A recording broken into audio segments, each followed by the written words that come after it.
This is Catherine Lambrecht. Welcome to the Culinary Historians meeting.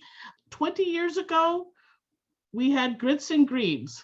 And Charla, are you there? You need I'm to here. unmute. Great. Can you talk about what you're planning to do to celebrate that great moment?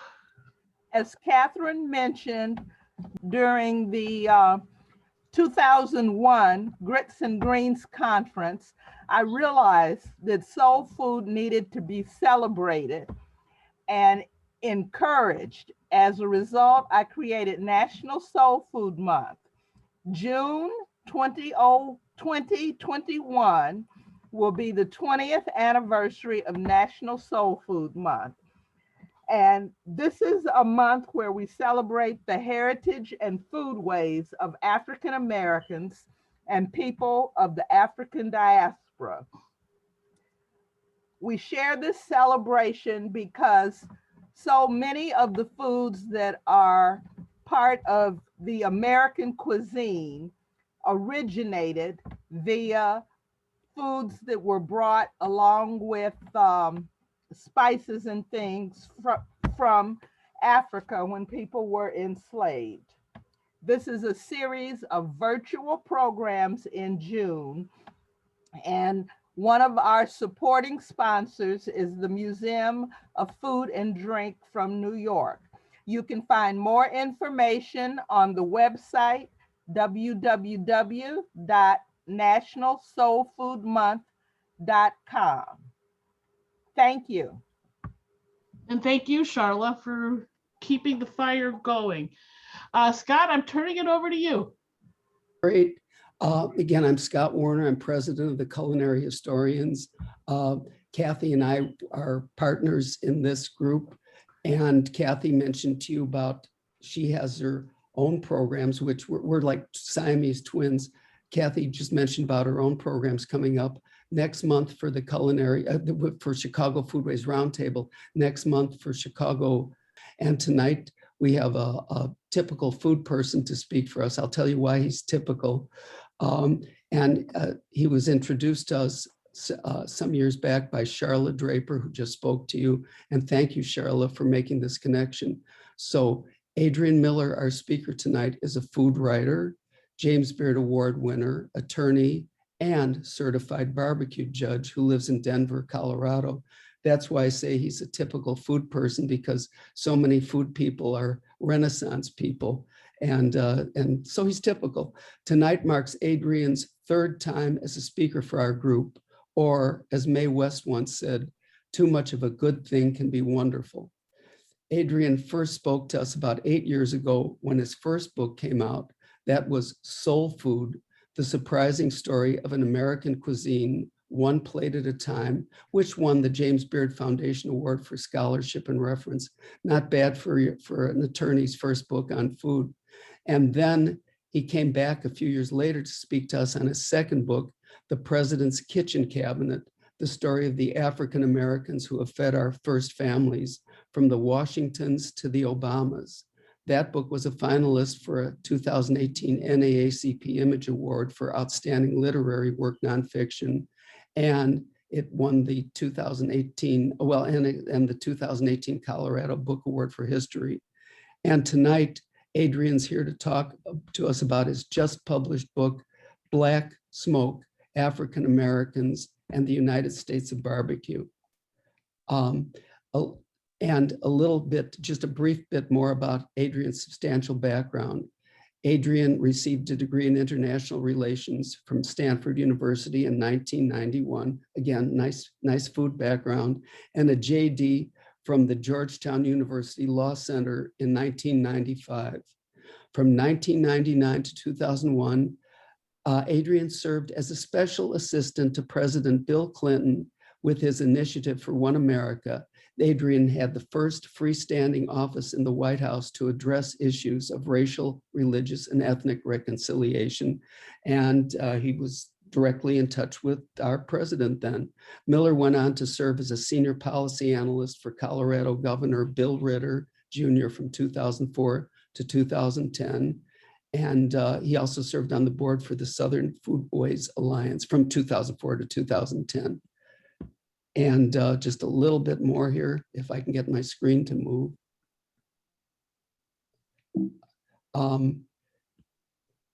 Anyway, my screen's not moving and I can't read my notes for the rest. Here it goes. Sorry, folks, I'll be with you in 2 seconds. Now to finish up, Adrian is currently Executive Director of the Colorado Council of Churches. And he's the first African-American and the first lay person to hold that position. Again, a typical food person. We're an interesting bunch, aren't we? So Adrian, come on down and blow us some of your delicious smoke. Thank you. Thank you so much, Scott, for that introduction. Good to be with you all, culinary historians of Chicago. I always enjoy talking to you. I have a ton of family in Chicago, so I feel like I'm coming home. So what I'm going to do tonight is I'm going to essentially just kind of walk you through my book and give you the broad themes and some of the things that I discovered on this journey. And then, of course, I'm looking forward to the Q&A so we can start arguing about barbecue, because I think that's a lot of fun. Okay, so this is me in one of my favorite barbecue joints in Denver, Colorado. It's called Boney's Barbecue. As you can see, I'm very impressed with this smokehouse platter that's in front of me. Unfortunately, Boney's Barbecue closed due to the pandemic, but it was one of the last Black-owned barbecue joints in Denver, which is going to get to a theme I'll talk about in a few moments. You are highly encouraged to do social media while I'm doing my presentation. On most platforms, I'm Soul Food Scholar. So please, if you're loving the presentation and want to give brother some love, I appreciate that. Unless you have something negative to say, if you have a criticism, just hold on to that. There's really no reason yet to share that on social media.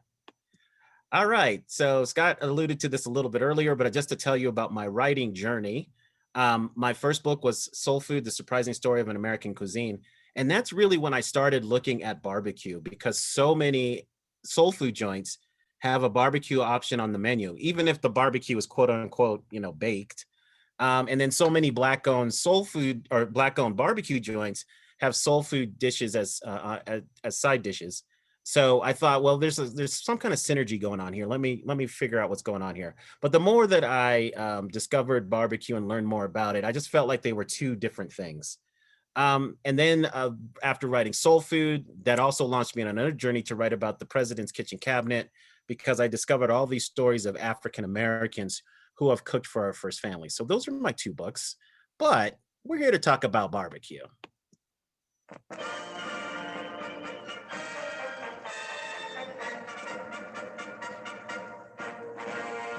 Okay, I just had to give you that drive-in feel. All right, so here's what really launched me on this particular book. In 2004, the Food Network went really hardcore on barbecue programming. And so they really did a lot to emphasize Bobby Flay as their barbecue expert. And there were a number of shows. So I was sitting there watching a commercial, and they talked about this show called Paula's Southern Barbecue. So I thought, oh, well, this will be good to watch, because I'll just get a survey of kind of hot trends and who's really important in Southern barbecue. So, and I thought it would help eventually in any kind of barbecue writing that I would do. So I'm watching this show, and then an hour later, my mouth is agape, because as the credits are rolling, no African Americans were on-air talent. They weren't interviewed at all. And so several questions arose. First, I thought, well, how does this even happen? And then the second thing that I thought about was, well, maybe I got it twisted. Maybe I didn't pay close attention to the commercial. Maybe it was really Paula's Scandinavian Barbecue, sponsored by Alabama White Sauce, and I just got it twisted. So it's easy to kind of make or blame Paula Dean for all of this, but I got to thinking it's really more about the production company, because I've been involved in television shows where you're the on-air talent, and you really aren't involved in selecting who gets interviewed, where you go, that sort of thing. And then so the production team, and then also the people at Food Network who saw this programming, thought it was okay, and put it on the air. So I started looking at other social media. I started looking at print media, film, magazines, all that kind of stuff. And what I noticed is that overall, African Americans, for whatever reason, were not getting much love when it came to barbecue. And so I really wondered what that was about. Now, this is all pretty weird to me, because if you look at barbecue media for the previous 200 years, African Americans were at the center of it. In fact, it would be really weird to have something about barbecue and not include African Americans. So I'm going to zoom in on this particular portrait here. So this is from 1895. This was in Harper's Weekly.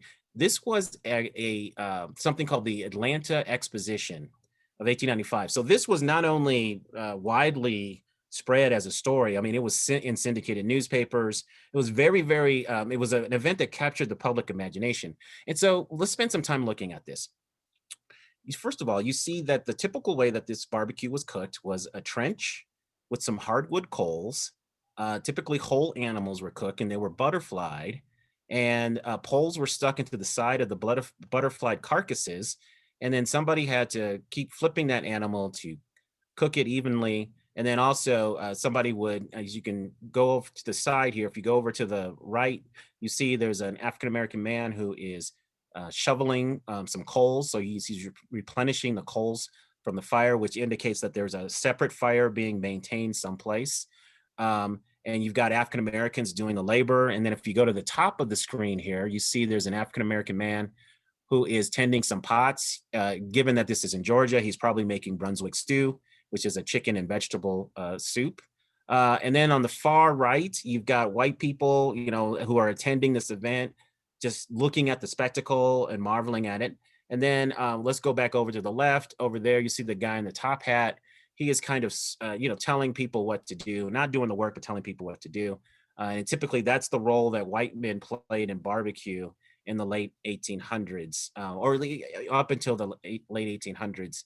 And then we start to see a shift. So this is how barbecue was done for a long period of time. All right. But then fast forward to 2003. We're going to zoom in here. This is from Bon Appetit magazine. Now, this wasn't the cover story, but it was a main feature in the magazine. And it was about who's who in barbecue. So let's just spend a few moments here and just look and try and tell me where the African Americans are. You don't really see anybody, right? This is even harder than those Where's Waldo pictures, right? Because at least Waldo was in the picture. But we don't have that here. So in the middle, we have an Asian American man with the beach ball. If you move over to his left, you can see a woman there by the grill, but basically it's a bunch of white dudes. And that is a theme that we see really prevalent in barbecue from the 1990s to the present day. So the question is, how do we go from that depiction in 1895 to this in 2003? That's what sparked me to write barbecue about Black Smoke. Black Smoke is really a celebration of African-American barbecue culture, but also a restoration of African-Americans to the barbecue narrative in this country. Essentially, you can't write about barbecue in the United States without including African-Americans.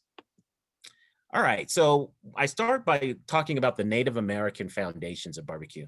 The early history that we often get of barbecue is a Caribbean origin story, that Europeans arrive in the Caribbean, they see indigenous people doing a type of cooking they really don't recognize, and eventually, in trying to grapple with how to describe this food process, they come up with the barbacoa. That was the Spanish term, which later becomes barbecue. And then that this type of cooking is brought to the mainland of North America, what would be called the American South, and that barbecue then is born when those cooking techniques and European whole animals are brought to the mainland, and then we start getting barbecue. But it just didn't add up to me, because the way that barbecue emerges in the American South is different than what is described in the Caribbean. And so I wanted to suss out, what is going on in the American South with indigenous people before we get to barbecue by the time we get to the 1700s and 1800s. And so I combed through a lot of sources and looked at European descriptions of Native American cooking techniques for meat. And often these cooking techniques were not only about consumption, but really about preservation. So one method is piercing sticks. And there was a couple ways that this could happen. One is to create kind of this framework where morsels are basically shards of meat are affixed to some kind of lattice of sticks. And then what you would do is plant it in the ground, and then you would move it towards the fire or move it back, depending on how quickly you wanted that meat cooked. This is very similar to what you may see in the Pacific Northwest with salmon. And then another way was to get a long stick.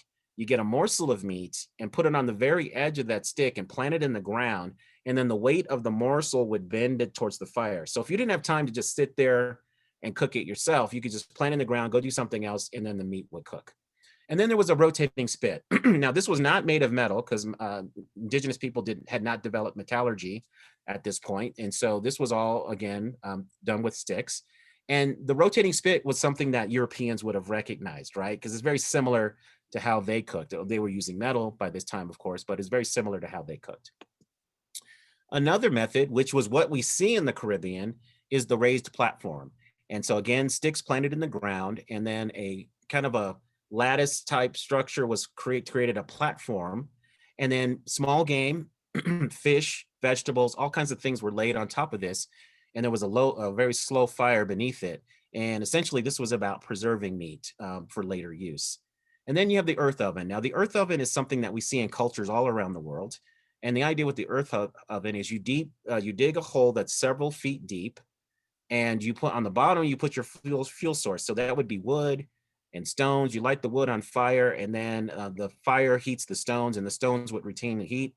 And then you would layer moist vegetation, meat, and then you got to the top of the hole, and then either you covered it with something or buried it. And depending on when you started cooking, if it was early in the day, you would unbury this and bring everything out and eat it in the evening. Or if you started later in the day, you might let this cook overnight, and then the next morning you have a breakfast of champions. But there was also a shallow pit method where instead of the vertical hole, it was more of a horizontal hole. And again, a combination of wood and stones. And typically the meat was laid right on the stones for cooking. And my argument is at some point, Europeans saw these various types of cooking, and then they fused it with their faster cooking methods, not quite grilling, but close to it. And eventually it creates this trench method that we see in that picture in 1895, and that becomes barbecue. So I argue that barbecue is a hybrid cooking that develops, and then later enslaved African Americans are thrown into the mix. And the thing is by the time you get to the 19th century, Blackness and barbecue are wedded. And here's an example. This is a Virginia barbecue article that was in a newspaper called the Bangor Whip, which was from Bangor, Maine. And so we have a northern writer who is trying to explain barbecue to his Maine neighbors. And what he decides to do is he decides to call upon one of his friends, a native Virginian, to explain what is legit barbecue. And at that time it was called Southern Virginia barbecue. Later it would be called Southern barbecue, and then later just barbecue. The interesting thing is that barbecue was so tied to Virginia that even when it happened in other places, it was still called Virginia barbecue. So we have accounts in the early 1800s of barbecue happening in a place like Kentucky, but they didn't call it Kentucky barbecue. They said we had a Virginia barbecue in Kentucky, but that later changes as barbecue gets more tied to place. And so this native Virginian, if we look in kind of the middle here, he's describing what has to happen. And he says, on the previous day, meaning before the barbecue takes place, some favorite Negro man of reputation for skill and experience in the business is sent up with his assistants, who proceed to make a kiln or pit of stones. So this is saying that, look, you can't have barbecue unless you have a black man involved. And barbecue is not only tied to Blackness because of the expertise developed, but that expertise develops because of slavery. Essentially, old school barbecue was very labor intensive, right? Somebody had to find the area, the rural area, clear it of all debris, then chop down the trees, burn that wood into hardwood burning coals. Somebody had to dig the trench. Somebody had to fill that trench with those coals. Someone had to kill the animals, butcher them, process them, get them ready to be cooked in this particular way, and stick the poles in the side of them. And then somebody had to do that cooking, sauce them while cooking, then serve them. And then even after the barbecue was over, someone had to entertain the guests. That was a Black experience from start to finish, because the racial dynamics of that time was, if you're going to ask somebody to do a ton of work and you're not going to compensate them, enslaved people did that work. And so we see barbecues spreading around the South as slaveholders leave Virginia and go to different places. And so they bring their enslaved cooks who have that expertise. So by the time you get to the mid 19th century, 1850s, enslaved African Americans are barbecue's go-to cooks. And then even after emancipation, enslaved, free African Americans who emerged from emancipation with this very coveted and marketable skill are essentially barbecue's go-to cooks and barbecue's most effective ambassadors. So we have newspaper account after newspaper account of African Americans being put on trains, boats, stagecoaches, all these places around the country in order to bring a taste of authentic Southern barbecue. So after laying this groundwork, I first talk about, what happens when African Americans barbecue on their own terms. And I thought about church barbecue because the Black church is one of the earliest autonomous institutions in the Black community. And in the early 1800s, preachers and politicians figured out that barbecue was a great way to bring a big crowd. So if you look on the left-hand side of the screen, we've got an ad from Montana in the 1920s, actually. And this is just showing, hey, we're going to have a big barbecue. And it just shows this guy, his expertise. Now, this is not the typical way that we think of barbecue, because this is kind of almost like a bull roast approach where this huge animal carcass is cooked right above the flame. But anyway, the point is to get across, hey, there's some good eats if you come over and join us. And back in slavery, though, what you find is that a lot of times when the work schedule slowed, African Americans had a little more play in their schedule and they could decide whether they wanted to have church or not. And barbecue was often a part of that. But one of the things that was really interesting, I found, is just this, the phenomenon of camp meetings or revivals. And these would be multi-day affairs where essentially there would be, preaching for a long period of time. And then people, after the preaching was done, there would be the eating. And often barbecue was a part of that as well. And then on the right-hand side of your screen, I picked, and let me just back up and say, for every chapter, for the most part, I profile two individuals through barbecue history who I think really evoke the themes of that chapter. So this is a guy named Daddy Bruce Randolph Sr. In Denver, Colorado. He was born in 1900 and lived until 1994. He was not ordained clergy, but he was a man who lived his faith. He was a great humanitarian. And so he was from Pastoria, Arkansas, arrives in Denver in the 1960s, runs a barbecue restaurant. But in short order, he creates a tradition where he serves free Thanksgiving dinner to thousands of people. By the time he gets to the 70s and 80s, he's feeding 10,000 people regularly. And he garnered a lot of national press for that. So I just wanted to show an example of a man who lived his faith in barbecue. Now, I have to admit, barbecue has been very distracting to my own spiritual journey. Every time that I read the Bible and I see the words burnt offerings, I start thinking about barbecue. I think about the story of the burning bush. I wondered, did it smell like hickory or oak or maybe mesquite to Moses? So those things. I know I need counseling, but I'm just saying, it's been distracting to my own journey. Then I talk about the barbecue freelancers. So that's my term for these people who have the skill and are starting to spread the good news of barbecue all around the country. And I picked another Colorado guy because I'm the author and I live in Colorado. But this guy was very interesting. His name's Columbus B. Hill. He's from West Tennessee. He shows up in Denver in the late 1870s.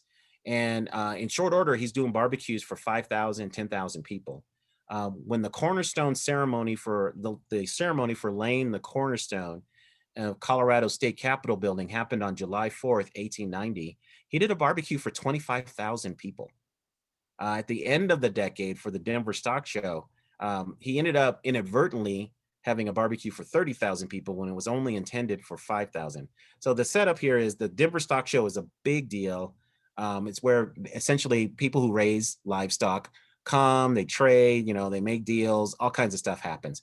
And so at that time, it was not a guarantee that Denver was going to keep this fantastic showcase.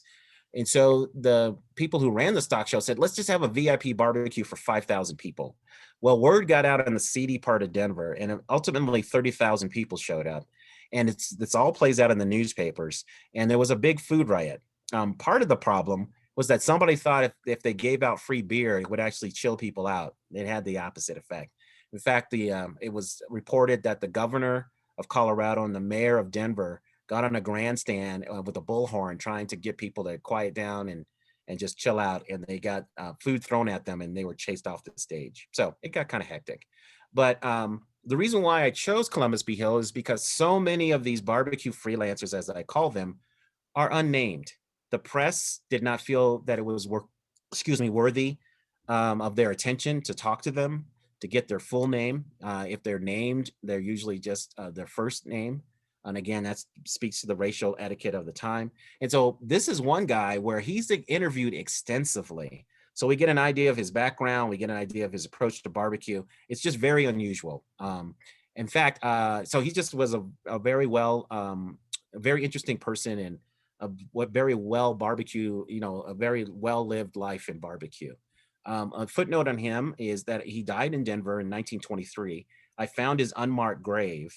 And before the pandemic, I was actually in the process of raising money to give him a proper headstone and have a ceremony to recognize his barbecue greatness. But, you know, the pandemic hit. So once the pandemic's over, I do hope to resume that. But Columbus Bee Hill is just one example of the many barbecuers who spread this good food around the country. And either they would come to an area and make a cameo appearance, just do the barbecue and leave, or they would stay for a long period of time. And then the next chapter is just thinking about that is like, okay, you have all of these kind of freelancers out there. What happens when they, instead of living hand to mouth and just doing it sometimes, if they try to create a regular business? And so I feature Henry Perry. Henry Perry is one of the established figures with Kansas City barbecue. He's known as the godfather of Kansas City barbecue. He's recognized as kicking off that city's barbecue scene. Now, of course, there was barbecue happening before Henry Perry got there, but he's often credited as the guy who really made it famous. So I talk about him. Then and what's interesting, if you look at that newspaper ad from 1917, you see that there's all kinds of stuff listed on the menu, right? Possum, groundhog, coon, very eclectic menu. And of course, you may not have the game on the menu, but Kansas City still lives up to that reputation of having a very eclectic barbecue menu. And then on the right-hand side of your screen is a woman named Ernestine Van Duval, who was born and raised in a place called Nicodemus, Kansas. If you don't know about Nicodemus, it was a community founded in 1876 by formerly enslaved people who left the South for better opportunities and started an agricultural colony in Nicodemus. It's a great story, and I really encourage you to find out more history about this place. So she grows up there, and she leaves to go to Pasadena, California, to start a barbecue restaurant. Evidently, Walt Disney loved her food. But later in life, she returns back to Nicodemus and opens up a barbecue restaurant. The barbecue restaurant exists to this day. Unfortunately, Ms. Vanderval died several years ago, but her niece, Angela Bates, keeps the restaurant going. Now, Nicodemus is pretty much a ghost town now. There's very few people actually living there. But every year in late July, early August, they have what they call a town reunion. It's like a family reunion, and anybody's welcome. And so on that weekend, Angela Bates opens up the restaurant and runs it. And then she pretty much runs the restaurants on weekends because that's when most of the tourists arrive in Nicodemus. But not all barbecue entrepreneurs were welcome. So this is a headline from the Chicago Defender in 1922. And you can see they had an attitude about these barbecue vendors, mainly because they felt like they were unsanitary. So this, see this headline: germ dealers imperil health on South Side. These barbecues sold out of dirt holes by unsanitary cooks. And the year before, I'm going to read this from my book. There was the Chicago Defender in an editorial said, "Thank heaven for the winter time.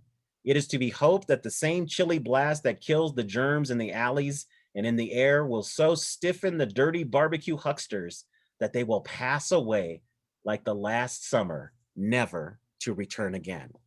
So Chicago Defender was not feeling these people. And you see editorials like this in other places. And mainly it's because people were worried about the sanitation of these barbecuers because they were improvising, right? They were using bread springs, they were using bathtubs. They're doing whatever they can to make barbecue and sell it. And then I explore this idea of the African-American barbecue aesthetic. Like, is there something different about the way that African-American barbecue culture has progressed compared to majority barbecue culture? And one big difference is sauce. There's a lot of people that say barbecue should be unsauced. We'll talk about that in a moment. But sauce is a big deal that I've noticed, as far as I've noticed, in African-American barbecue. So on the left-hand side, you've got this cartoon that was printed in the Kansas City Star when Arthur Bryant, famous barbecue guy out of Kansas City, died in 1982. That is a depiction of him at heaven, the pearly gates with St. Peter. And the first question that St. Peter asked is, did you bring the sauce? And then on the right-hand side of your screen, I include this. This is a advertisement from a newspaper in the Atlanta area in 1911. And the reason why I'm including this is because this is one of the earliest ads for barbecue sauce that you'll find. And again, it's very Black centered, right? The person in this is an old elderly African-American man who's doing pit barbecue. And he's presented as an expert. It's not a caricature. And so I was really fascinated by this. And I have to tell you, I'm shocked that there was not a figure like Aunt Jemima or Uncle Ben or Faustus that arose in barbecue, given the deep connections that exist with barbecue and commerce. But it just never really happens. This is the closest we get as far as I can tell. And then, since I'm talking to a Chicago crowd, one of my profiles, I do profile Argia B. Collins and Mumbo Sauce. So I'm just letting you know. And I just love this painting of him. I mean, that's one smooth brother, right? I mean, I just love that. So I do talk about Collins. And one thing about Collins, let me just go back for a second, is that, he was very visionary in the way that he decided, hey, look, I'm not going to stick to the African-American market. I'm actually going to go for the mainstream market.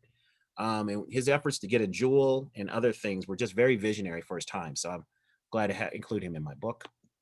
And then I talk about competition barbecue, and I give my thoughts as to why you don't see so many African Americans on the barbecue competition circuit. I think mainly it's about money. I mean, right now, if you wanted to be, if you were serious about barbecue, you're going to put in thousands of dollars because you got to have your rig, you got to have all that meat, the entry fees, you got to travel. It's quite the endeavor. Now, on the flip side, if you do well on the barbecue circuit, you can make a lot of money. I mean, there are contests now where you can win $50,000 in one weekend. But the chances of that are almost astronomical. Even the best barbecuers can put forth a good effort and not win. So I want to show you this picture. You probably have heard of the Memphis in May competition. So this is Bessie Keffey. And she's the first winner of the Memphis in May competition in 1978. And as you can see, she shows up with a very basic barbecue setup. Now, can you imagine a Black woman showing up with a minimal setup and winning that competition now? It's just unimaginable, right? That's because of the scale and all the commercial aspect of barbecue that exists today. But the profile I do is a woman named Sylvie Curry, known as the Lady of Q. And she's probably the most recognizable African-American woman on the barbecue circuit today. And she's just really interesting. And what's fascinating about her is that when she competes in these competitions, she does this all by herself because she doesn't want to be bothered with anybody messing around. She's like, it's Sylvie time, so leave me alone. But she does quite well. And if you have Netflix, she is actually on a show called America's Barbecue Showdown. It debuted several months ago. I'm not going to give it away, but she goes deep in the competition, and you will be very impressed and hungry after you see some of the food that she makes. And then in talking about African-American barbecue aesthetic, I kind of go through the regional styles and show African-American contributions, and also some areas that don't get much love. So the Carolinas, as you know, Virginia barbecue and Carolina barbecue are really very similar. And arguably, Eastern North Carolina and Virginia barbecue are the same thing. But in Eastern North Carolina, it's about cooking whole hogs and, applying a vinegar and red pepper sauce throughout the cooking process, not at the very end. That gives it a depth of flavor. When you get to the western part of the state, it's more about cooking pork shoulders. You'll have different kind of sauce. There's a little tomato in it, things like that. So here's a plate from a place that I love in Dudley, North Carolina. It's called Grati's Barbecue. So you've got the chopped pork there, and then you've got a slaw that's very minimal. It's pretty much the cabbage and some vinegar and a little bit of seasoning, and then hush puppies, which are cornmeal, a type of cornmeal fritter. That's something you very, very much see in Carolina barbecue. And then I talk about Deep South barbecue, which is usually spare ribs, pork shoulder, soul food or Southern side dishes, greens, mac and cheese, all of that stuff. And then in the Deep South, usually Brunswick stew, which I mentioned earlier, which is this chicken and vegetable stew that's often served with barbecue. And then I talked about Memphis. To me, Memphis is barbecue's funky town. There's all kinds of stuff happening in Memphis. All of it's delicious, but I'll admit some of it's very weird, and we're going to talk about that in a moment. But this is from a place called Payne's Barbecue, and I got the chopped pork sandwich, which I think, besides the barbecue spare ribs, whether wet or dry, I think Memphis is really known for the chopped pork sandwich topped with coleslaw. At Payne's, though, they top their sandwich with a mustard slaw. So the tanginess, the crispness of the slaw, man, is, to me, this is the platonic form of pork sandwiches. That's just my opinion. And then below, we've got Chicago, the Aquarium Smokers, lot ribs, rib tips, hot link sausages, fries, all of that stuff is marked by Chicago barbecue. Southside Chicago. And Chicago, what really irks me is that when people are talking about regional styles, no one ever talks about Southside Chicago. I mean, they'll talk about Owensboro, Kentucky, and the fact that they do mutton with this black dip sauce, but no love for Chicago. I mean, what's up with that? Then we go East Texas. This is another part of the country when it comes to barbecue styles that doesn't get any love. So East Texas, like Beaumont area, very influenced by Creole because of neighboring, Louisiana. And so it's a place where you're gonna have the pork, you're gonna have the brisket, but usually East Texas barbecue is much messier than kind of the Central Texas that everyone's gushing over right now. Texas barbecue that everyone's gushing over right now. So it's gonna be chopped beef. They have like a almost gravy-like sauce there. They serve it with something called boudin. And boudin is the sausage, like a Creole sausage. But interestingly, in East Texas, they spell boudin with an A. So like Anthony Bourdain, it's kind of spelled like that. So I don't know how that happened, but that's something that you see in East Texas. And again, when people say Texas barbecue, they go to Central Texas. They don't pay any attention to East Texas. And I think that's messed up.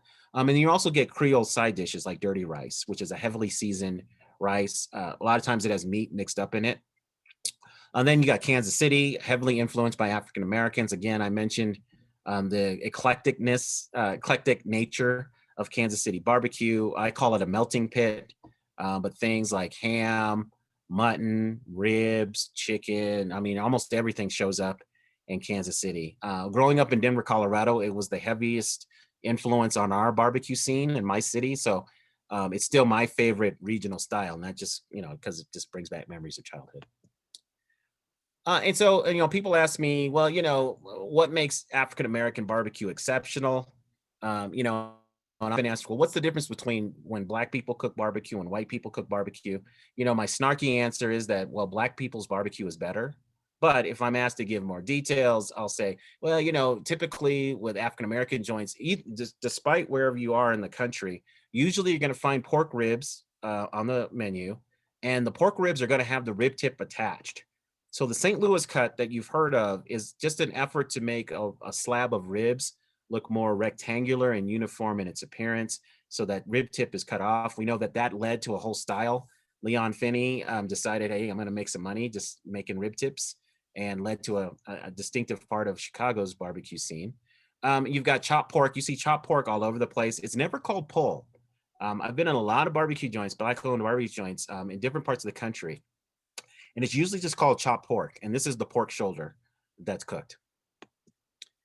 Chicken, I see chicken all over the place. Now, I do have to talk to you all when we get to the Q&A section of this presentation, because I'm mystified by what you call barbecue chicken in Chicago. Because from what I can tell, it's just fried chicken dipped in barbecue sauce. So, please disabuse me of that if I've got it twisted. But that's what I noticed in the South Side and West Side joints that I went to. And then hot link sausages. So, you see sausages in a lot of places in Barbecue Nation, but in African-American traditions, it's usually going to be really spicy and more coarsely ground. And usually pork, but of course you can have pork and beef mixture, but usually pork. And I talked about rib tips created by the St. Louis cut.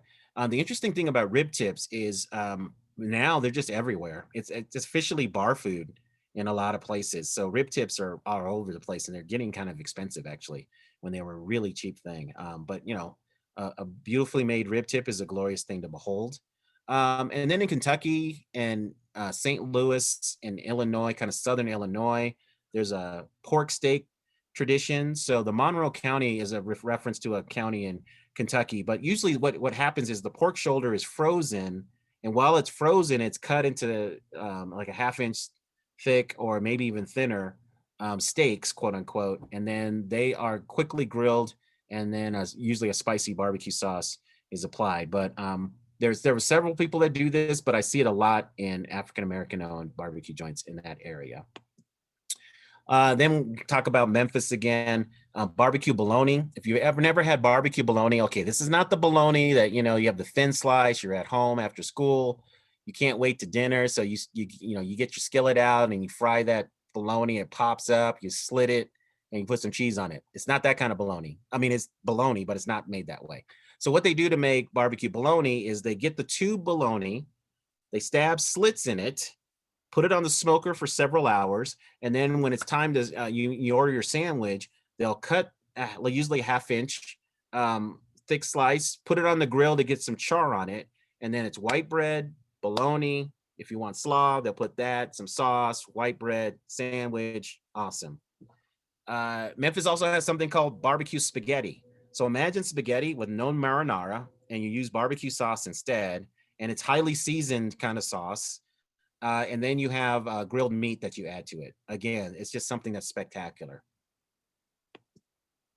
Also, burnt ends. So burnt ends are very popular right now. And there's a lot of kind of mythology about burnt ends. But burnt ends is an example of something that has a clear origin story for the most part, where this guy, Arthur Bryant, who I mentioned earlier, when he served brisket in his restaurant, brisket was trimmed in order to make a decent presentation to the consumer.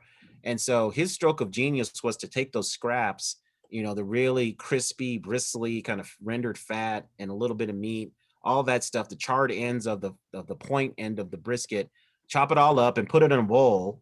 And he gave it away for free. And so the idea was that customers would just dip in and munch on it while they were waiting for their food. Now, today, because the demand for burnt ends got so high, what barbecue purveyors started to do was they actually started to add brisket meat to that and create these very perfectly manicured, Instagrammable cubes that you see today. And so that's an example of gentrification, actually, in barbecue. But burnt ends, if you actually go to the authentic burnt ends, which is still served in some Kansas City joints today, it's really like shards of meat. Is really what burnt ends started out as. All right, so now if I had some romantic music, I would be cueing it right now. But essentially my argument at the end of the book is that African Americans are not getting any love in barbecue media because barbecue media has fallen deeply, softly, maddeningly, tenderly, whatever you want to describe, in love with white dudes who barbecue. And I argue that there's really 4 types of white dudes who barbecue. So you've got the Tuffy Stone. This is from a picture of a show, very popular show called Barbecue Pitmasters. So you got Tuffy Stone. He's like the competition guy, right? Very accomplished, world champion. You got Myron Mixon, who's a hybrid because he's very accomplished on the barbecue circuit, competition circuit, but he represents the Bubba type, right? The working class, kind of rural white guy. And then you've got Aaron Franklin, who I argue is the most popular and recognizable barbecue guy on the planet right now. He's the hipster. So interesting facial hair, glasses, tattoos, that kind of thing. And then over on the right-hand side of your screen, you've got Bobby Flay, the Toku Smoke. And these are essentially fine dining chefs who are in barbecue in a way they never were before 20 years ago. And the message that has now been sent to African Americans by barbecue media is, hey, we're just not that into you. So why does this happen?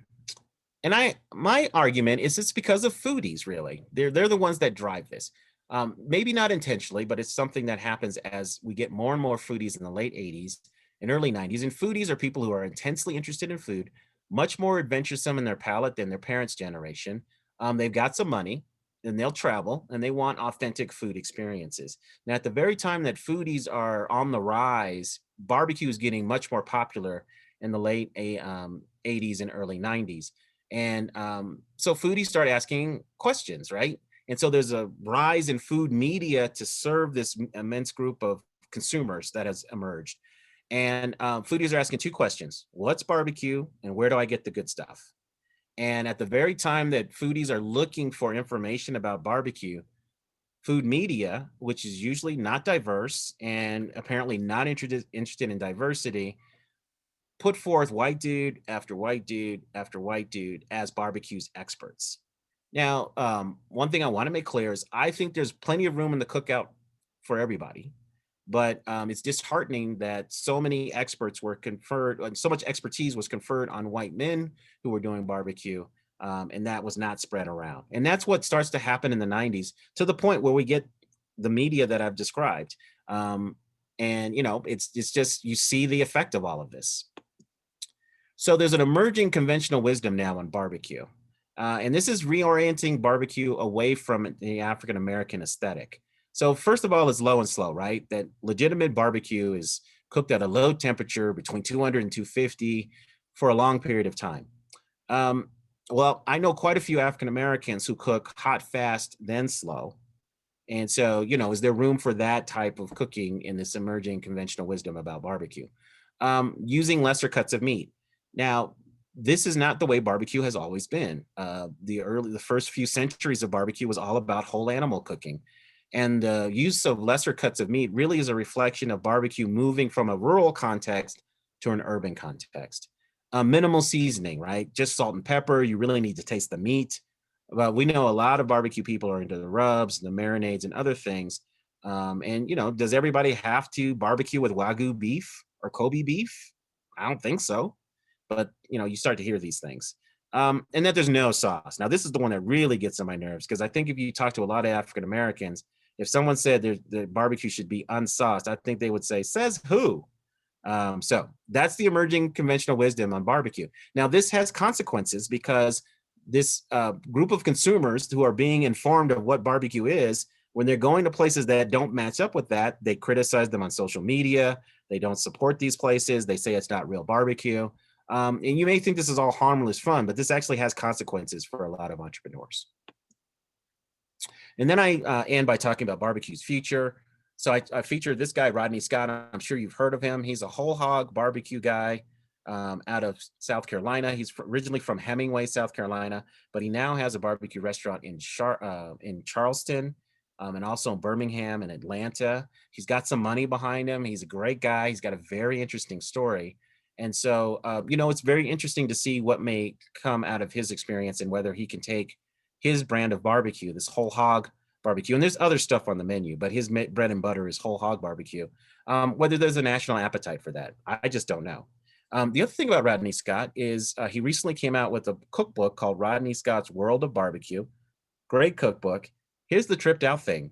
It is the first cookbook by an African-American pitmaster in 3 decades. So just let that sink in. Think about how many books on barbecue come out every single year. Why hasn't there ever been a book deal given to an African-American until this point? All right. And then another whole hog guy I talk about is Ed Mitchell. Now, the interesting thing about Ed Mitchell is he's a legendary barbecue guy out of North Carolina. The thing is, his son, who was in the corporate kind of private equity world, has really just decided to join forces with his father. And they were going to open a restaurant, and then the pandemic hit, but now I think they're back on track to opening this summer. And again, it's a similar dynamic. They've got some money behind them. They've got a process, they've got expertise. And so we'll just see what they're able to do going forward. On the right-hand side of your screen is some whole hog that they did at something called the Big Apple Block Party. And that was a big barbecue event that took place for several years, but they actually had to cancel it because I think it just got too popular. I mean, you had 60,000 people or something like that descending on a very small area in New York. And so it was just not manageable any longer. And so we no longer have that. But he was bringing his taste of whole hog barbecue to hungry New Yorkers. Then I also write about the Jones Sisters. I don't know if you're a fan of Queer Eye, but the Jones Sisters made an appearance, I think last year. And their business took off after that appearance. I mean, they're especially their sauce business. They're sending it all over the place. But they're lovely. They're so much fun to be around, and they make great barbecue. But one thing I think is great about the Jones Sisters, they have created a barbecue vending machine. I mean, is that the future? Like, if, you know, the future is now. I mean, that is so cool. So 24/7, you can get, you know, sauce, you can get a barbecue sandwich, you can get a platter, all this kind of stuff. I just think that's amazing. And then I take a look at current trends in African American barbecue. So one of the hottest trends right now is turkey. And so you're seeing turkey show up in all kinds of places, like in Eastern North Carolina. Instead of chopped pork, you're getting chopped turkey. You're getting turkey tips and turkey wings in Chicago. In fact, in my top 20 list, I list Quincy's Wings and Tips as one of my favorite, or Tips and Wings is one of my favorite barbecue places in the whole country.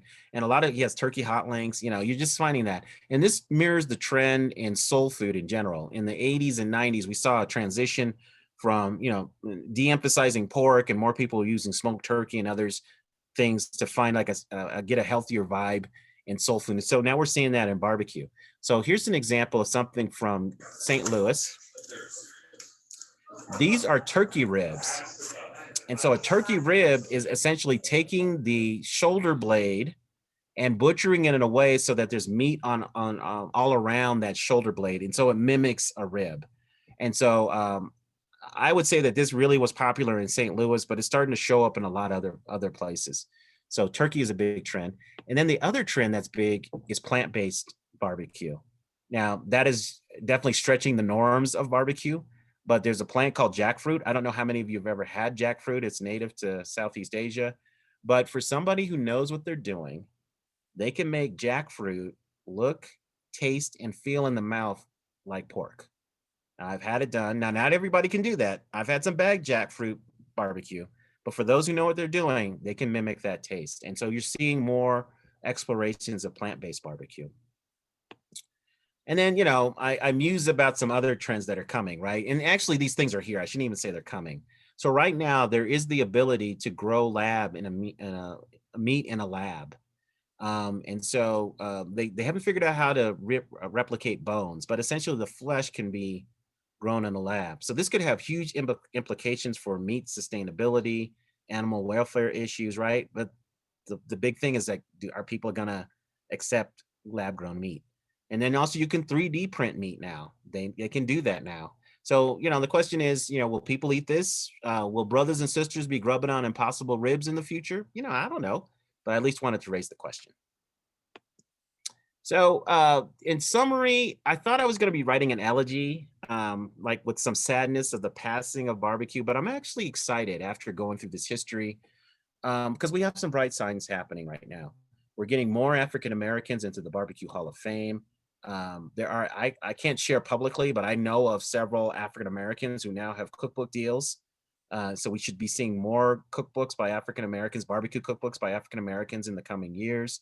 In print media and television shows, there's starting to be more African Americans on these shows. Not a lot. I mean, we could do better, but at least it's a start. And then there may be fewer brick and mortar African American owned barbecue joints, but what I'm seeing is the roadside people, the people in parking lots, food trucks, and other things. I see that those are proliferating. So I think the barbecue scene has just shifted. And so, you know, not an elegy, but I'm excited for barbecue's future. All right, so that's me, Soul Food Scholar. Thank you for being along this journey with me. And now I will take your questions. How about we'll just begin by clearing what's in the chat, just to take care of that. By the way, Meathead is here tonight.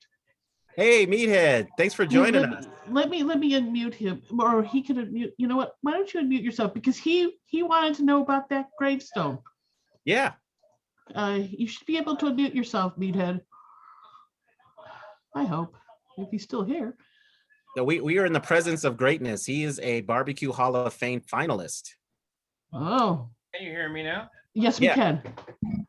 Well, I was just curious. You talked about the gravestone and raising money. How much do you need? So pre-pandemic, they gave me a price of $3,000. Yikes. Yeah, and that was supposed to be a deal. So, but yeah, that's the price they gave me. So send me more information. Let's see if I can. I got a pretty good following. Let's see if we can raise that money for you. All right. Thank you so much. And congratulations on being a finalist. Yeah. So are any white people going to get in this year? I don't know. They got in last year, but we'll see. Did you want to say anything else, Neathead? No, go ahead. Okay, because Joan Hirsch, she inquired, were there any major health disasters that would have made the Chicago Defender, a black run paper, be so down on barbecuers? Well, there's nothing reported, right? So this must be stuff like community, maybe urban street myths and all this kind of stuff. I just think it was a reflection of, you've got these Southern migrants who are considered, low class, not hygienic. And so I think it's a reflection of class perceptions, because, a lot of times these migrants were showing up to communities that had pre-existing Black communities. And these Black communities, and it wasn't just Chicago, it's in other places, you can see this.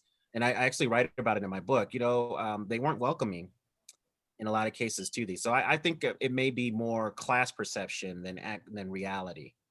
But obviously some people must have gotten sick, for the Defender editorial staff to at least note it.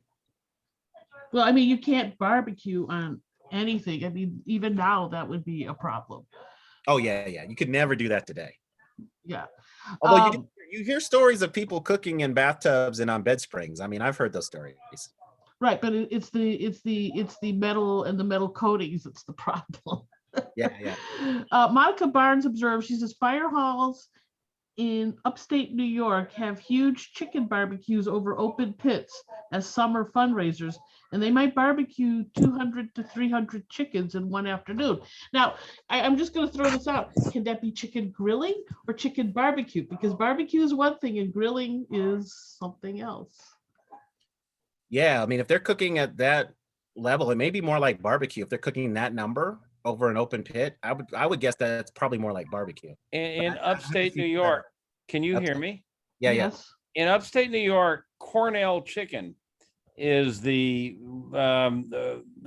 recipe invented by a professor at the food science department at Cornell. And it's all over upstate New York, Little League games, state fair. If she's doing that many chickens at upstate, it's essentially a grilled chicken done on an open pit with no cover, and flipping. And it's pretty good. The marinade is sort of a mayonnaise based marinade. So I have the recipe on my website, amazingribs.com. Wow. I also included a link to the Cornell Extension publication that says how to build the pit, and the recipes and everything. That's in the chat. Okay, but it's cooking on a metal, some kind of metal platform though. Typically on a grate, an expanded metal grate, or volunteer fire departments all do it. The original recipe is a little heavy on the salt. Modern recipes are a little less. Gotcha. Okay. It's basically grilling. Really? Okay. I want to experience it. I've never had it, so I need to check it out. Right. And by the way, in Chicago, according to Bonnie and Brad Davidson, Upton's in Chicago makes barbecue jackfruit. And I asked them, and I don't think they answered, was it really barbecue or was it the stuff simmered in a pot for a long time? Because that sometimes is called barbecue and it's not. Yeah. Somebody asked, how about Caribbean influences? So yeah, I was looking into that. So I'm, because I think there's an argument to be made that maybe jerk barbecue could be an antecedent of Southern barbecue. As I say in my book, I just don't see that. I didn't see a lot of evidence of that. And it's problematic, right? Because we're dealing with some cultures that are oral traditions, and so I'm relying on the reports of Europeans and others on what they saw. And what we know now is that a lot of times even those reports aren't accurate. So I leave the door open, but I just have to see someone connect the dots. But it seems to me, basically, on what's reported of what's going on in the Caribbean, I have not seen a picture that's similar to this trench method the way that barbecue was played out in the American South. And it's curious to me that these Europeans would draw all of all these raised platforms and other things, and they wouldn't note that either. Because when Southern barbecue emerges, I mean, the foreign audiences were also intrigued with Southern barbecue, this trench method, and the whole idea of as an entertainment and a cooking process. You know, the whole thing gets very complicated. You were talking about the emergence of turkey. It's my belief that the Disney World and Disneyland properties are the root of that. They have been serving smoked turkey legs, drumsticks, for many years, which people are madly in love with. And I think that is the progenitor of all this barbecue turkey. Yeah, but there's also, I think some of the, like, for instance, we had years, in fact, Jessica Harris, we're going to mention her in a moment, but I remember that we had a program on Grits and Greens, the program Charlotte, what we're talking about, for 20 years ago. And a lot of dietitians were like, instead of using bacon and fat belly and whatever to flavor the greens, they were trying to get people to use smoked turkey. And I know Jessica Harris wasn't very thrilled with that. You know, there's no thing as healthy. She was very critical of the idea to make soul food healthy. Yeah. No, I mean, definitely turkey legs have been around a long time. I didn't know about Disney World and Disneyland because I just haven't been there since I was a little kid.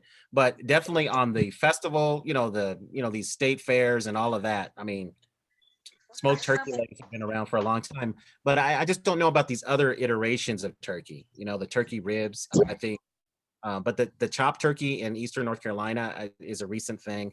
And then making turkey links, sausage hot links, chicken and turkey, I think that's a relatively new thing. Joan pointed out that Jessica Harris's Netflix show High on the Hog drops on May 26th. Yes, and yours truly is in 2 of the 4 episodes. Now, I have not seen this, so I don't know how I come across, so I hope it's good. But yeah, that special is getting a lot of buzz.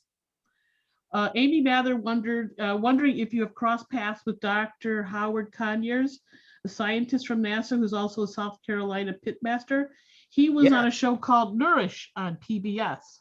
Yeah, so I give a shout out to Dr. Conyers in my book. I didn't want to steal, he's working on some stuff, so I didn't want to steal his thunder by going too much into his work. But yeah, I give him a shout out. So yes, I have met him, an interesting guy. So I look forward to see what he's going to come up with. But he's looking at the same thing, right? He's looking at the history of barbecue, and he's steeped in it as a practitioner.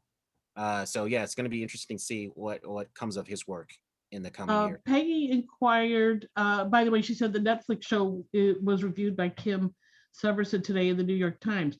But she asked a question: is Western Kentucky more about mutton than beef? So that's kind of that's the way it's been distilled. But in my exploration of Kentucky barbecue, I mean, it's just more about, it's more than mutton. So they have beef, pork. There's a lot going on. So I'm not sure why or how Kentucky barbecue got distilled to just this one thing. But that's the one that gets the most press. But yeah, it's much more diverse.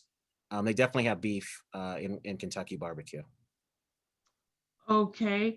Okay. Cynthia said, fun having both Adrian and Meathood here, as both contributed to my book, Pigs, Pork, and Heartland Hogs.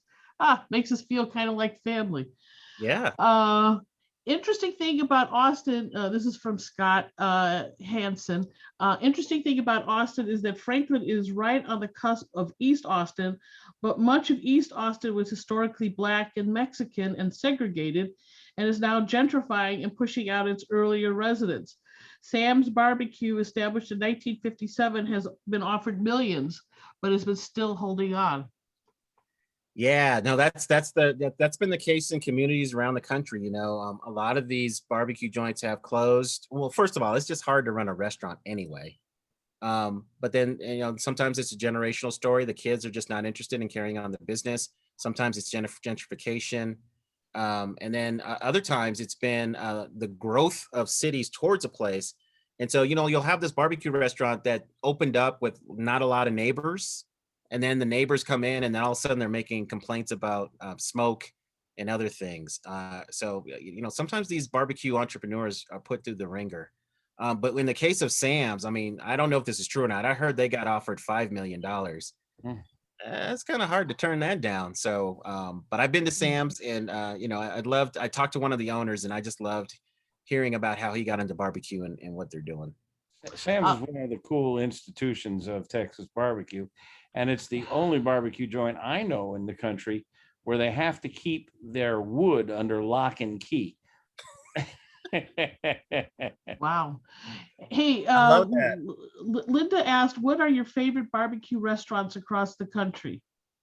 Yeah, so in my book, I have a top 20 list. Some of them I've already mentioned in this presentation, but I love this place called Grati's in Dudley, North Carolina. It's an older Black couple. They're in the 70s, so who knows how much longer they're going to be doing it. In the Chicago area, I talked about Quincy's Tips and Wings, but I also like Honey One. And I like the place called Sonny's on the South Side too. I thought that was really good stuff. And then there's Bloodsoe's. There's a guy named Kevin Bloodsoe. He runs a place in Los Angeles. He used to have a place in Compton, but now there's other places on La Brea. I thought that was really good. Dreamland Barbecue is good. Also Archibald's. That's another place in Tuscaloosa, Alabama. And the thing I like about Dreamland is, at least in the early iteration of the restaurant, it was just pretty much ribs, white bread, and a beverage. So you would come in and you'd sit down, and the server would ask you, how many do you want? And then in Kansas City, I love this place called LC's. The owner died a few weeks ago, so I don't know what quality is like now. But I really liked LC's. So those are some of the places that come to mind. Lucy Long, I asked her to unmask because she had a statement to make or a question. Go ahead, Lucy. So, okay. Hi, Adrian. I Hey. don't know if you remember me, but we've chatted. Oh, yeah. We've emailed, yeah. And I think we met in person one time, right? Oh, yeah. One of the food conferences. So. Yeah. I was just curious. I'm from North Carolina originally. When I was growing up, there was no barbecue up in the mountains, where my father's family was from.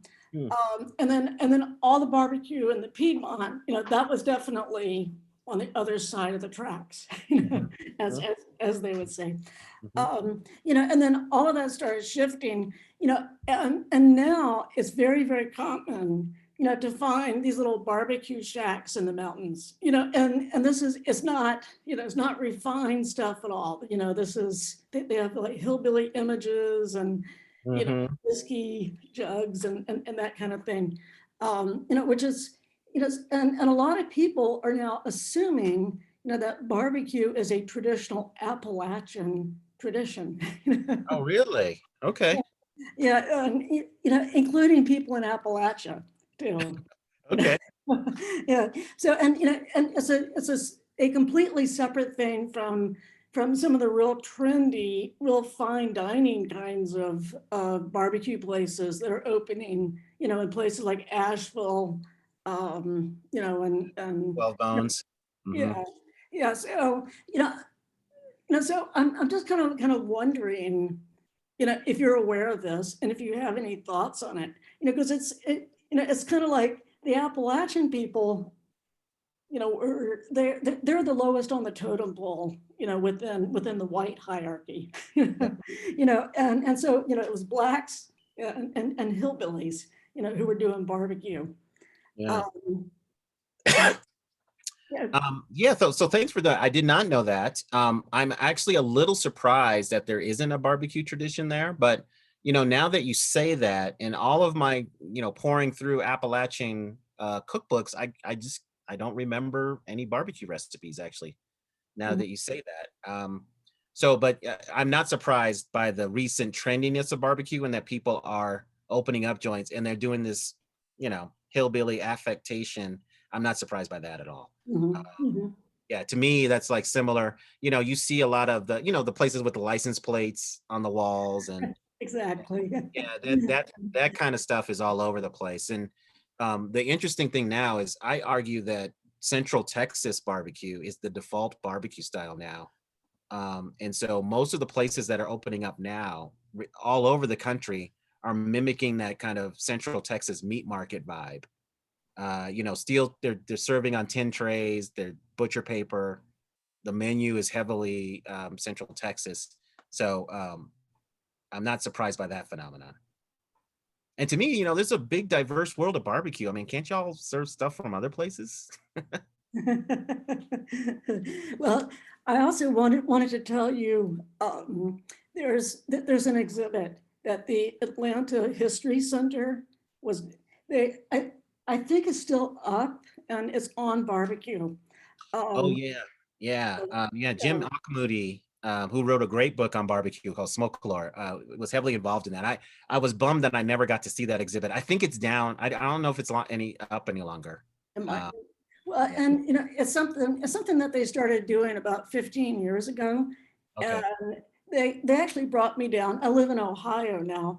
And so they brought me down from Ohio because they said they needed an outsider because nobody there could agree on a definition for barbecue. And and there was so much arguing, that they couldn't come to any decisions about anything, about what to portray. So and then at one point I said, I came all the way down here from Ohio. This was in Atlanta. I said I'd really like to go out for barbecue. They all looked at each other and said, we can't even agree on where to go for barbecue. That is hilarious. That is so barbecue though, right? Well, when something means a lot to people, Yeah. argue about it. But- So, yeah. I'm afraid that exhibit in Atlanta has come down. Oh, it has. Okay. Yeah, and In I, fact, and he I was might here in say that Chicago too. anytime you go into a bar and try to define barbecue, gunplay will ensue. Oh, But thanks for telling me about the Appalachian barbecue. I will look into that. And I'll go back through my cookbooks and see if I see any hints of it from back. Okay, okay. I've Okay. I've tons of photos if you need anything. Oh cool. yeah, Lucy's very authoritative and it has a lot of information. cool. I will definitely reconnect with you. Okay. Thanks, Lucy. So somebody here said, I'm Cuban. We do barbecue, but we use other ingredients in our rubs, a mixture of garlic, onion, seasonings. We do use the trench methods and above ground methods. Oh, interesting. Okay. Yeah, that's great. Yeah, I just don't know much about Cuban barbecue. The only thing I know about, and I'm forgetting the name of it, but there's a wooden box. That's Caja China. yeah. Isn't that associated with Cuba? Am I wrong? I think so, yes. Okay. The inventor is from Cuba, but I'm not sure that it is a style that is widespread throughout Cuba. But it does raise an interesting question, and that is a lot of people speak of barbecue as a American cooking style, but realistically, we go back. I mean, cooking over flame or smoke goes back to prehistory, and I've read a good part of your book, and you talk about the ox cooking. There's tapestries I've seen in Switzerland going back to the 1400s of a whole ox roast. It's not unique to North America. Barbecue is not. Yeah. So, thanks, Meathead. So, I grapple with that because, meat cooking goes, that's some argue that's what made us human, right? And was a key part in our evolution. But I'm going to quibble with you about barbecue not being unique because it was Europeans, after all, who talked about this type of cooking and talked about it in a way that it seemed like it was something they weren't familiar with. And they spent a lot of time talking about it, drawing it. And so there's a lot of ink spilled about this thing. So if it was something that was the same old, I think they would have said, oh, well, these people are doing what we do back home. And I just never, it may exist, but I never saw that. So to me, the fact that Europeans spoke of it as something different gives me an idea that it might be exceptional. And, I've listened to a lot of programs and seen a lot of writing. And I think there's an effort to say, oh, barbecue is just the same as every place else. But and I can see that because it's the commonalities of cooking meat over fire or whatever, but I just steeped in the history. And if you just look at the way people write about it, they're writing about this as if it's something new. There was an inquiry. Did you look at non-commercial barbecuing? Yeah, I did. But the problem is it's hard to write that story because just it's so ephemeral. And so you got to catch the folks. They got to be cooking, and they got to be willing to give up the secrets a little bit or talk about their experience. And, it's a mixed bag. And so, I did try to talk about that somewhat, but most of what I talk about is commercial because that's where you get a lot of documentation. The home cooks are just harder to pin down. I don't know if this is a question for you or maybe people in the audience, but somebody wanted to know where to get good brisket in Chicago. That's not a question for me. I would go to, well, I know Smoke is one place that's on the north side, SMOQUE, Steamboat Barbecue, but I'm sure there's other places. Maybe people could put that into the chat. Smoke has got to be the best in town. It's the best outside of Texas and better than most places in Texas. Well, you got it from Meathead. Are the guys from Texas, the owners of No, that? he's actually Jewish. And Ah. he learned how to do his barbecue on an electric smoker in his backyard. Yeah, but he's gone a very way nice beyond guy. that. Very nice guy. Very Way nice beyond guy. that, yeah. Yeah, I know. I mean, but that's where his initial. I have talked to him enough. You know what I mean. We're all the same, circle. In Peru, they have a tradition of cooking chicken underground in a dirt pit. Yeah, so when I was talking earlier about earth ovens, I mentioned that you see that in cultures around the world. And, you see it throughout what we now call South America and Latin America, and even South Texas. If you're familiar with the cabrito and the cabeza kind of cooking techniques, I mean, I would argue that those are earth ovens. And so, I can see an antecedent to Southern barbecue there.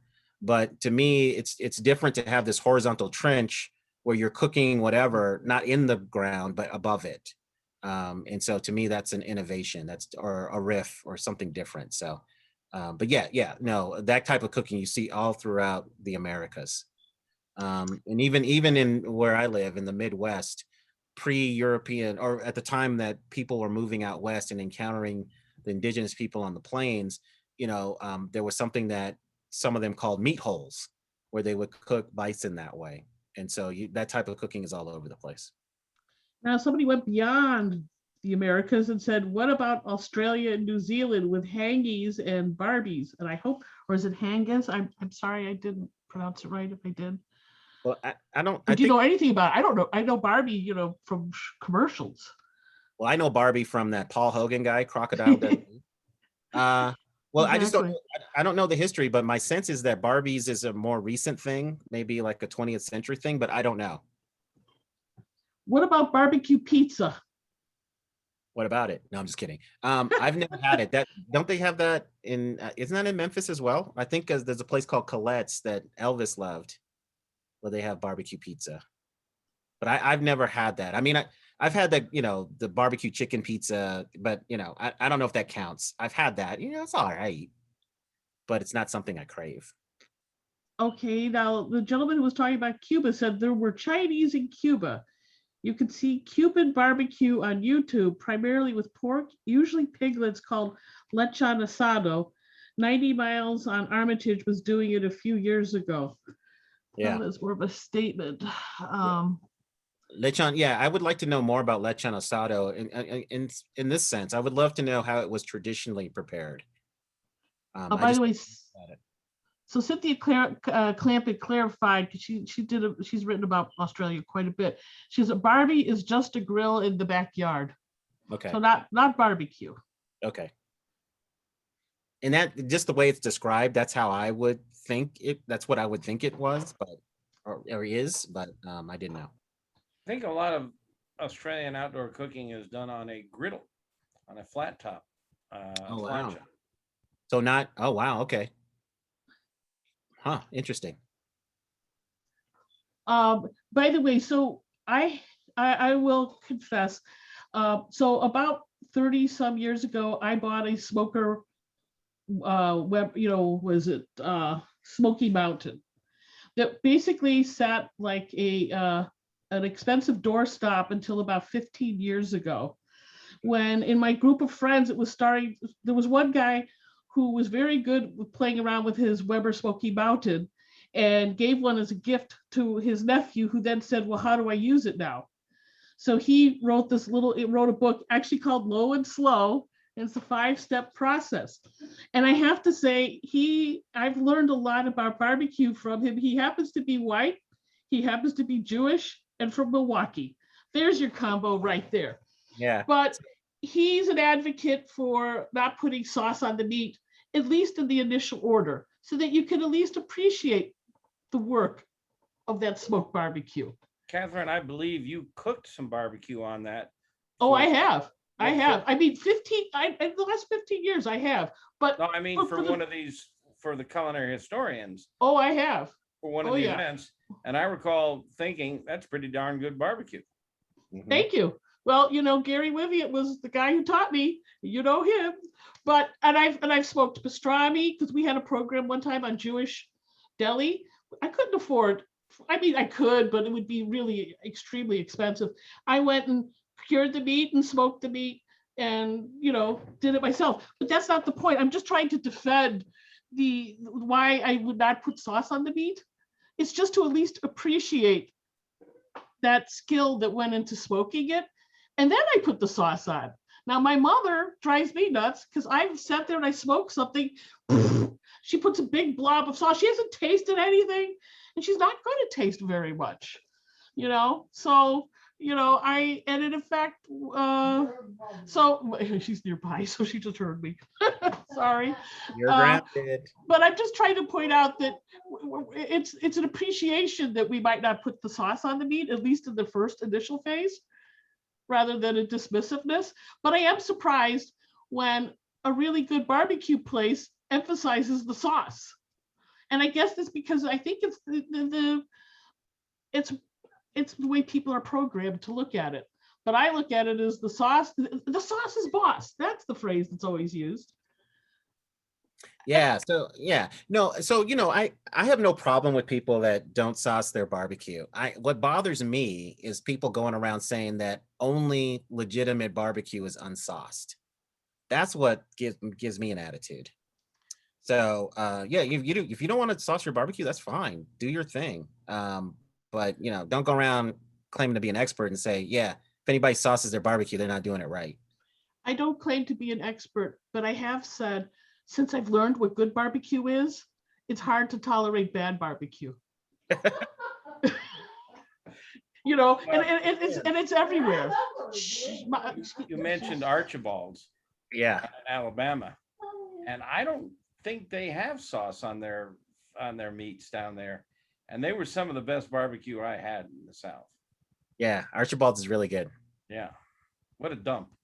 Yeah. I don't even remember going into a place. I just remember eating outside of it. They had they had some picnic tables set up. Somebody, I put on mute for a moment. Somebody said they would love to hear a bit about your professional life in politics and public policy and the pivot to food. Oh. And in a similar boat as a professor turned pitmaster. In fact, I met you the first time was at Southern Foodways Conference, and you were still working for the White House. No, by the time I got to that, I had just finished that job. Oh, okay. So, yeah, people ask me, how did I go from politics to food writing? And the short answer is unemployment. But if you want the longer answer, so yeah, I was practicing law in Denver and hated it. And this is not to disparage anybody who's an attorney or if you have attorneys in your family, but it got to the point where I was singing spirituals in my office. So I thought, I should do something else. So I was going to actually open up a soul food restaurant in Denver. But then I got a call from a law school friend who was working in the Clinton White House. And so I worked on something called the Initiative for One America. And it was a racial reconciliation effort. And the wild and crazy idea behind the initiative was that if we just talked to one another and listened, we might realize that we have a lot more in common than what supposedly divides us. So, that was a great time. I really enjoyed my time in the White House. And so at that time of my life, my ambition was to be the senator from Colorado at some point. So I was trying to get back to Colorado to start my political career once the Clinton administration ended. And it was just, the job market was really tough. So it was hard to, get a job. So I was in DC much longer than I thought. I was watching a lot of daytime television. I'm not even going to tell you what shows. And in the depth of my depravity, I thought, well, I should go to a bookstore and get something to read. So I went to the bookstore and I found John Edgerton's Southern Food at Home, on the Road in History. And I read it and I was just like, wow, this is interesting. And early in that book, he wrote that the tribute to Black achievement in American cookery has yet to be written. So I thought that was really interesting. So I emailed Mr. Edgerton out of the blue and I said, hey, you wrote this, because the book was about 14 years old when I got it. I said, hey, you wrote this a while ago. Do you think this is still true? And he said, yeah, for the most part, nobody's taken on that story and there's always room for another voice. So why not yours? So that one sentence really launched my journey. But, I never thought I was going to be a food writer. So I still was thinking about politics. So I did make it back to Denver. I worked at a think tank for 6 years. And then a Democrat became governor in Colorado, first time in a long time. And so I went to work on his staff. And then he decided not to run for re-election unexpectedly. So at that moment, I had been working on this soul food book for years. And I thought, you know what? I know me. I'll just research and research and research. And then 10 years later, I'll still be telling people I'm working on a soul food history. So I said, I'm going to go in. And so I just cashed in my retirement from the public sector, which is not something I recommend for everybody, and just started writing that book on soul food. So that's the journey. Well, we're thrilled. Yeah. By the way, they said in Puerto Rico, they're trying to make the lechon asado into UNESCO intangible cultural heritage item. Oh, that's cool. I think that's very cool, which means we could do that here in the United States. We would just have to have, I think, different regions and not even try to play who's better or who's the, otherwise you're in trouble, right? Yeah. I think, and by the way, somebody said your soul food is remarkably good. Oh, They well, liked whoever it. said that, thank you so much. Well, I'll have to make my Chicago press agent next to Charla. that's the way to do it. I think we're about done, but this was great. All right, thank you. Thanks everybody for your questions and for weighing in. It's so good to be with you again. Scott, do you want to say adieu? I don't know. Okay. Yes. Great. Sorry, Hey, Scott. Adrian, thank you so much. You're a three-peat, and please come back for your next project. I can't imagine you not having another work in progress. So come back again. We always love having you.